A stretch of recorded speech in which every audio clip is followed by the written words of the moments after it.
visi perezida wa Amerika James David Vance yavuze ko Amerika itazinjira mu ntambara ndende yo mu burasirazuba bwo hagati.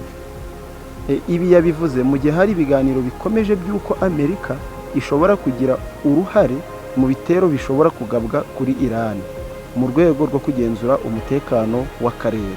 Yagize ati, nta na rimwe Amerika izemera kwisanga mu ntambara ikomeza igihe kirekire muri ako karere.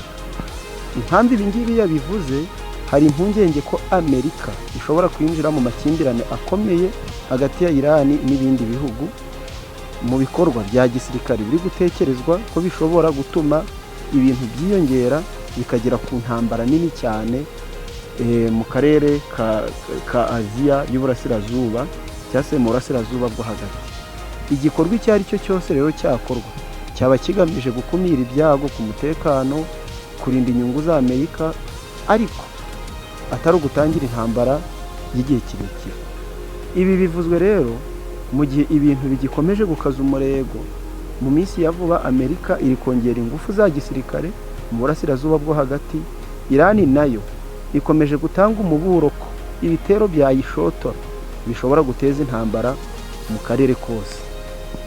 Abasesenguzi bamwe bavuga ko igitero cyose cyagabwa kuri Iran gishobora gukurura intambara nini cyane muri kara karere k'uburasirazuba bwo hagati. Icyo Amerika rero ishaka, yo ubuyobozi bwa Amerika bushimangira ko bugamije gukumira intambara, ariko bukaba butazemera ko inyungu zabwo zibangamirwa. Ni ukuvuga ko bushobora gukoresha ingufu za gisirikare, ubuyobozi bwa Amerika bushobora gukoresha ingufu za gisirikare mu buryo bwagenwe, ariko ntibushaka kwinjira mu ntambara nk'iyabaye muri Iraq cyangwa Afghanistan, nk'iyabaye muri ibi bihugu, kuko iyi ntambara yo muri ibi bihugu yabaye intambara y'igihe kirekire cyane. Rero ibi byose bigaragaza ko Amerika iri kugerageza kwerekana imbaraga za gisirikare, ariko icyarimwe igahumuriza abaturage n'isi ko itifuza intambara y'igihe kirekire. Rero ibi James David Vance, visi perezida wa Leta Zunze Ubumwe za Amerika, yashimangiye ko ibikorwa bishobora gukorwa byaba ari iby'igihe gito kandi bifite intego zihariye, atari ugutangira intambara igihe kirekire. Noneho reka turebe, dukora isesengura ingaruka zaterwa n'aya magambo James David Vance, visi perezida wa Leta Zunze Ubumwe za Amerika, yavuze. Turebe ingaruka bishobora kugira ku isi, haba mu bukungu, haba ku mutekano n'ibindi. Ubundi reka turebe nko ku biciro bya peteroli.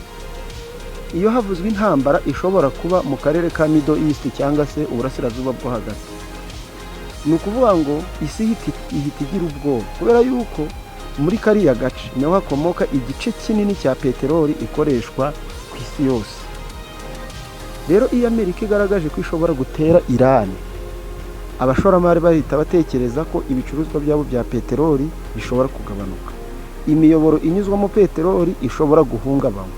Ibirori bikaba byatuma igiciro cya peteroli gihita kizamuka, taransiporo igahenda, ibiciro ku isoko mpuzamahanga bikazamuka. Rero nko kuri iki gihugu cyacu cy'u Rwanda n'ibindi bihugu bitumiza peteroli hanze, lisansi irahenda, ubwikorezi bugahenda, ibiciro by'ingendo n'ibiciro by'ibiribwa byose bigahita bizamuka. Ku bukungu bw'isi, iyo habayeho ubushyamirane bushobora kuvamo intambara. Abashoramari bakura amafaranga yabo mu bice bifite ibyago bakayajyana mu bihugu bifatwa nk'ibitekanye. Ibi bishobora gutuma rero ibi ngibi bishobora gutuma amasoko y'imari agabanuka, zahabu ikazamuka nk'ahantu hizewe ho kubika umutungo. Iyo Amerika ivuze ko idashaka intambara ndende, byo bituma amasoko yongera akamera neza iyo nta ntambara ihari, bikagabanya panike mu bantu b'abashoramari. Ariko iyo igumye kuvuga ko ishobora gukoresha ingufu za gisirikare, akenshi hahita hakomeza kuba ibibazo ku masoko, ku mutekano w'isi. Rero Iran buriya ni igihugu gikomeye, nubwo Amerika ifite imbaraga nyinshi, ariko Amerika nayo itinya igihugu cya Iran. Ni ukuvuga ngo Irani ifite ingabo zikomeye n'imitwe yitwaje intwaro iri hanze ya Irani, ariko iyi mitwe ikaba ishyigikira Irani. Ni ukuvuga ngo rero Irani iramutse igabweho igitero bishobora guteza intambara itaziguye hagati yayo na Amerika, cyangwa intambara iri direct. Ibi bishobora gukurura ibihugu nka Israel na Arabia Saudite bigahita byinjira mu ntambara, ndetse n'ibindi bihugu bindi by'inshuti za Irani n'ibindi bya Amerika bikaba bishobora guhangana. Ibi rero bikaba byabyara intambara ya kariya karere kose ka Afurika, ka Aziya y'uburasirazuba bwo hagati.